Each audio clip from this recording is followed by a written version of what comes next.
guys, it's Tahira, and today I'm doing a books I read recently video. So a lot of these books I've actually already talked about in several different videos or vlogs.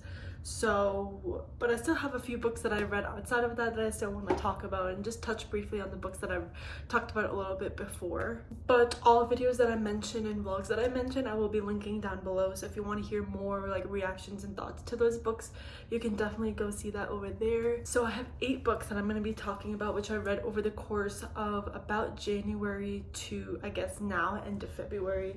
So this is almost like a February wrap up, kind of. But yeah, I'm gonna be just going ahead, and if I'm looking down, it's because my computer is here and it has all my notes about the books that I read and my thoughts on it. But yeah, I'm just gonna go ahead and get started. So the first book that I read was a book I read for a video where I was rereading middle school favorites and seeing how they held up, and that was actually the last video that I posted.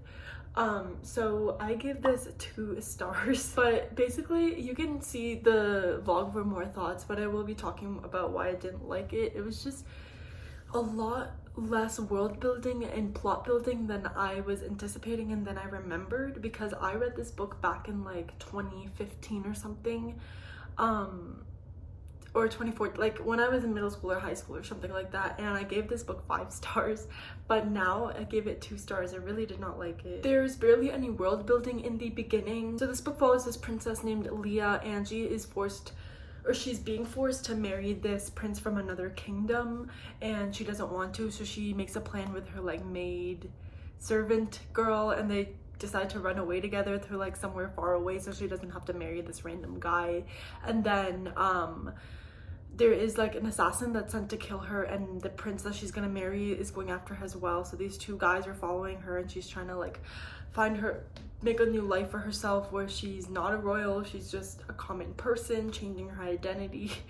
But there is no world building because the entire plot that's on the inside jacket, which is about her running away, happens in the first chapter, and then after that is just kind of her spending time in the village, and she's just spending time there, not even tense or intense plot things are happening. She's just spending time with people, she's getting to know the townspeople, just forging a new identity for herself where she's not a princess. I was also very confused by the magic because Leah has this supposed power, but it doesn't really go too much into depth with it, and I'm not even sure if she has the power because she thinks she does, or because it's a generational inheritance type power, and I'm not even sure if she has it, but she does speculate that she has it, so I don't know. And also I'm basically telling you all my thoughts, but basically the assassin is sent to kill her, but he is a very bad assassin. He barely kills her, and I'm I need some tension here because he doesn't even try to kill her. He's just she's too pretty to kill, and it's just a whole thing, and I did not like that part. And also I think the prince and the assassin were supposed to be mysteries, you weren't supposed to know who was who, but to me it was very obvious from the beginning, from their first introduction, who was the prince and who was the assassin, so there was no mystery for me there. And the romance was not developed at all. But yeah, I don't know, I just told you basically everything that I said in the vlog, but if you want to hear more things, I'll link that down below. But yeah, 2 stars, just not a very good fantasy novel. The next book that I read because of another video, and that is my reading dark romance for the first time reading vlog, where I read Haunting Adeline and Credence, and the one I'm talking about today is Credence. This, as you can probably tell, is not good. I gave it 1 star. It was very disturbing. I just was very disturbed by the things that were happening in that book. I don't know, it was a very interesting experience because at first it started off and it was not that bad because nothing was really bad was happening, but then ultimately about halfway through the book, it's just everything went batshit crazy, and it was just so wild and so disturbing that it was just crazy. Some things that stood out to me that I'm going to be talking about is that things I remember still basically from after reading this book a month ago about was the fact that Tiernan, one, is a homie hopper for some reason. After a certain period of time, I talk more about it in the video, but she becomes an absolute horn dog. She has no control over herself. She has to hook everyone in the house, including the 2 brothers at the same time, and her uncle, who she calls Uncle Jake, even though he's not really her uncle, he's her step uncle, but she calls him uncle. So I'm like, why is this happening? And then the one guy that she likes, he was like a total psychopath. He's crazy, he assaults her, but then she ends up loving him at the end. It's very weird. And also he doesn't talk, so he's like mute from some traumatic event that happened in his life, which is explained later on in the book, and I can feel for him, but it doesn't mean that you're an asshole and you have to speak in like grunts and stuff like an animal, you know what I mean? Anyway, safe to say that I am scarred by this book for the rest of my life. The next book is one I won't be talking about too much because I talked about it in my last video, which is rereading middle school favorites, but that is Caraval by Stephanie Garber. This one is, I guess it's a very popular book. I won't be going into the plot again, but yeah, I really enjoyed this book. I gave it 4 stars. I was really scared because the first 2 books in that video I did not end up like truly loving, so I was scared going into this that I wouldn't love it, but I really ended up enjoying it and gave it 4 stars. It was magical, it was a fun story to follow. The romance could have been a little better in the way it was executed and just fleshed out a little bit more, but overall I really ended up enjoying this book and I'm so glad. And I will definitely be picking up the second book as soon as I can when I go back. Hopefully like soon. And then I still haven't read the 3rd and final book to this trilogy finale, so I think I'm gonna be ordering that soon and then reading that too. Then I read another book that is a reread, but not just for fun, not because it was for a video and anything, but that is A Court of Thorns and Roses by Sarah J Maas. I read this for the first time in like 6 years, and I did not realize this until I looked at my Goodreads, which is kind of crazy because the last time I read it was in 2018, which was a reread for me back then, but it's been 6 years since I've read it, so it was a really great experience jumping back into this world that I haven't like visited in a long time. I realized that I had completely forgotten a lot of the events in this book, and it was almost like I was reading it for the first time, just because this book I just did not remember a lot of what happened, and I can definitely see her writing has changed a lot and improved a lot, which it should have, but it's just, you can tell by this book that her writing has improved a lot in the later books, which is a good thing. But I still really enjoyed it. It was good to jump back into the world. But I brought both I literally have it right here, but I brought both like the other books, like A Court of Wings and Ruin and A Court of Mist and Fury, with me to college to read. So I will hopefully be reading jumping back into the world to reread the rest of the book soon, because I just really love the series and the characters, and I know that the writing gets a lot better in the second book. Then I read one of my most anticipated books of the year that I also have an entire reading vlog for if you want to check that out, but that is of course House of Flame and Shadow by Sarah J Maas.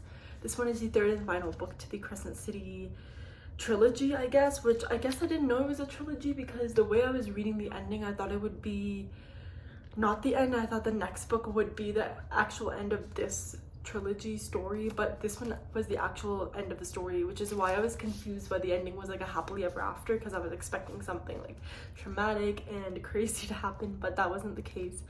I ended up giving this like 4 stars. I definitely did not enjoy it as much as the other 2 books. The other 2 books are just, for me, the ranking goes the first book, the second book, and then the 3rd book, so it keeps getting worse as the series goes on. But to me, there was like a lot of different issues that I felt like hindered my enjoyment of the story. I know a lot of people talk about how I guess the way that Sarah J Maas executed like the whole crossover thing, a lot of people had issue with it, a lot of people liked it, so it was a mixed bag. I didn't hate it, I liked it. It was kind of like, it didn't feel like it was entirely necessary to me, because I feel like it wasn't truly needed that she needed to go to the other world. I guess, I don't know, it felt a little bit fan servicey to me, like she was writing it just so that people would read it from other books, and then people would want to read it more because they're like, oh, the ACOTAR characters are in this series. I don't know, it was fine. And then the ending was wrapped up a little bit too neatly to me, because the main like bad characters in the book are the Isteri, who are like these like god people who are jumping planet to planet and then sucking the souls out of everyone and then going to the next planet, and basically they're using it to feed themselves. But they were pretty much defeated in like 2 pages, I felt like, and I felt like it needed to be stretched out way more, especially because they were building to be such like huge godlike villain, amazing villain, evilest of all of them type characters, but they were just defeated really quickly, and there wasn't really a lot of tension. Like, I felt like they were gonna be defeated. Like I wanted at least a feeling that they wouldn't be defeated, but I don't know, I knew everything would be fine in the end, so that kind of hindered my experience because then nothing really felt like truly intense. But yeah, I have a whole like more than 30-minute reading vlog for this, so if you want more like thoughts and reactions as I'm reading it, that is definitely the place to go. The next book I read is I Kiss Shwheeler by Casey McQuiston.